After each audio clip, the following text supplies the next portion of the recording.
काबुल में पीछे मौत है तो आगे अंधेरा। किसी को भी पता नहीं है कि आगे क्या होने वाला है। अचानक कब, कहां और कैसे आतंकी हमला हो जाए पता नहीं है। चारों तरफ डर, खौफ और खतरा है, क्योंकि ध्यान दीजिएगा, अमेरिका ने एक बार फिर काबुल में और आतंकी हमलों का अलर्ट जारी किया है। अमेरिका ने आगाह किया है कि आईएसआईएस के आतंकी वहां दोबारा कई आत्मघाती हमले कर सकते हैं। साथ ही पेंटागन ने काबुल में अमेरिकी सेना पर हमले की आशंका जताई है। पेंटागन के मुताबिक आईएसआईएस के आतंकी अमेरिकी सेना पर अटैक कर सकते हैं। ऐसे में यह फिक्र बड़ी है, यह समझना जरूरी है कि काबुल एयरपोर्ट पर अभी और खतरे क्या हैं। क्या डिटेल अलर्ट है, धमाके के बाद एयरपोर्ट पर क्या चल रहा है। साथ ही यह जानना जरूरी है कि इन तमाम बातों पर तालिबान क्या कर रहा है, क्योंकि 7 सुसाइड सीरियल ब्लास्ट के बाद काबुल एयरपोर्ट पूरी तरह उजड़ चुका है। जिहादी जल्लादों ने काबुल को रहने लायक नहीं छोड़ा। ये काबुल का हामिद करजई इंटरनेशनल एयरपोर्ट है, जहां डर है, खौफ है, आशंका है, बेपनाह दर्द है, साथ ही फिक्र है। खौफ में लिपटे अफगानी को मालूम नहीं कि आगे क्या होगा। उन्हें हर आने वाले वक्त की फिक्र है, क्योंकि ये उसी काबुल एयरपोर्ट की तस्वीर है जहां धमाके के बाद भी न भीड़ कम हो रही है, न अफरा तफरी रुक रही है और न ही रेस्क्यू पूरा हो रहा है। साथ ही डर है कि गुबार छटेगा तो कार बम फटेगा। काबुल एयरपोर्ट के बाहर अभी भी बंदूकधारी दहशतगर्दों का पहरा है और अंदर अमेरिकी जवानों का मोर्चा। अंदर और बाहर दोनों तरफ यहाँ बच्चे हैं, महिलाएं हैं, बुजुर्ग और जवान हैं। अंदर कमर तक सीवेज और नालियों में फंसे हजारों मजबूर और लाचार अफगानी हैं, जो अमेरिका और नाटो की फौज के रहमो करम पर हैं। ब्लास्ट के बाद ये फौजी अलर्ट हैं, अफगानियों को रोका जा रहा है, चेतावनी दी जा रही है।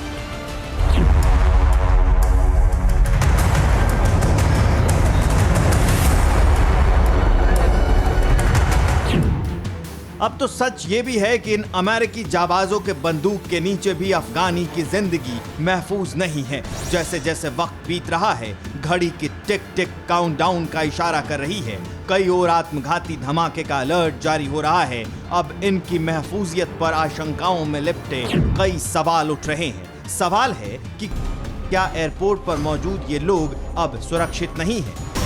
क्या काबुल एयरपोर्ट पर और आतंकी हमले का खतरा है? क्या काबुल एयरपोर्ट पर और कत्लेआम मचने वाला है? क्या 100 घंटे के अंदर एयरपोर्ट पर और लाशें बिछने वाली हैं?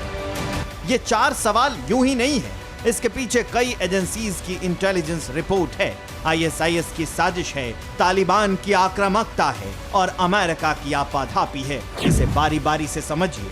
सबसे पहले बात आतंकी हमले की। एयरपोर्ट के बाहर हुए आत्मघाती हमले के बाद भी खतरा बरकरार है। अमेरिका ने नए हमलों को लेकर अलर्ट जारी किया है। अमेरिकन ब्रॉडकास्ट कंपनी यानी ABC के मुताबिक एक बार फिर आतंकी संगठन आईएसआईएस खुरासान हमला कर सकता है। हवाई अड्डों के नॉर्थ गेट पर कार बम ब्लास्ट का खतरा है। इस बार रॉकेट और कार के जरिए बम धमाके की संभावना है, ताकि एयरपोर्ट को निशाना बनाया जा सके। पेंटागन को पुख्ता जानकारी है कि आईएसआईएस के एयरपोर्ट पर और हमला करने की तैयारी कर चुका है। यूएस सेंट्रल कमांड के प्रमुख जनरल फ्रैंक मैकेंजी का दावा है कि इस्लामिक स्टेट के जरिए और हमले किए जाने को लेकर अमेरिकी कमांडर अलर्ट हैं। अमेरिका हर वो काम कर रहा है जिसकी जरूरत फिलहाल एयरपोर्ट पर है। जनरल फ्रैंक मैकेंजी ने यह भी कहा है कि कुछ खुफिया जानकारी तालिबान ने भी साझा की है। कुछ हमलों को तालिबान ने होने से रोका भी है। बुधवार को भी आत्मघाती हमले से अमेरिका, ब्रिटेन और ऑस्ट्रेलिया ने अपने लोगों को चेतावनी दी थी। सभी नागरिकों को काबुल एयरपोर्ट पर नहीं जाने को कहा गया और कहा गया कि जो एयरपोर्ट के बाहर मौजूद हैं वहां से तुरंत हट जाएं। ऐसा ही अलर्ट फिर जारी किया गया। अमेरिका ने कहा कि अमेरिकी काबुल एयरपोर्ट ना जाएं और अगर वहां मौजूद हैं तो फौरन हट जाएं और अगले निर्देश का इंतजार करें। इस नई एडवाइजरी के बाद भी काबुल एयरपोर्ट पर अफरा तफरी का माहौल बना है। काबुल एयरपोर्ट से दूर रहने की हिदायत के बीच लोगों की फिक्र डेडलाइन की है, जब 31 अगस्त तक अमेरिका को अफगानिस्तान से बाहर निकलना है। धमाके के बाद से तालिबान ने अपनी चौकियों पर सुरक्षा बढ़ा दी है। एयरपोर्ट के आसपास नियंत्रण मजबूत किया गया है और वो लगातार क्राउड कंट्रोल में जुट गए हैं। इसके बावजूद लोगों का हुजूम एयरपोर्ट पर है। पिछले 24 घंटे में काबुल एयरपोर्ट से मिली लेटेस्ट रिपोर्ट के मुताबिक अभी भी 60,000 से ज्यादा लोग एयरपोर्ट के बाहर मौजूद हैं। 15,000 से ज्यादा लोग एयरपोर्ट के अंदर हैं। सिर्फ अमेरिका इकलौता देश है जो रेस्क्यू ऑपरेशन को चला रहा है। बाकी नाटो के देशों के ऑपरेशन करीब करीब बंद हैं। अभी भी 1500 अमेरिकी अफगानिस्तान में फंसे हैं। हालांकि इस बीच अमेरिका पर तालिबान भी हमलावर दिख रहा है। तालिबान प्रवक्ता जबीहुल्लाह मुजाहिद ने कहा है कि यह धमाका उस इलाके में हुआ जो अमेरिकी सेनाओं के नियंत्रण में है। तालिबान के एक और प्रवक्ता सुहैल शाहीन ने कहा है कि अमेरिकी फौज के जरिए प्रतिबंधित क्षेत्र के लोगों के बीच विस्फोट हुए।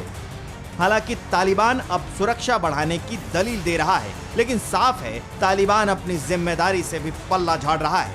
हालांकि एक दिन पहले तक तालिबान दावा कर रहा था कि अफगानिस्तान की धरती से इस्लामिक स्टेट का सफाया कर दिया गया है, लेकिन ISIS-K ने जिस तरह हमले को अंजाम दिया, तालिबान और अमेरिका को संदेश देने की कोशिश की है कि अफगानिस्तान की धरती पर वो भी एक बड़ी ताकत है।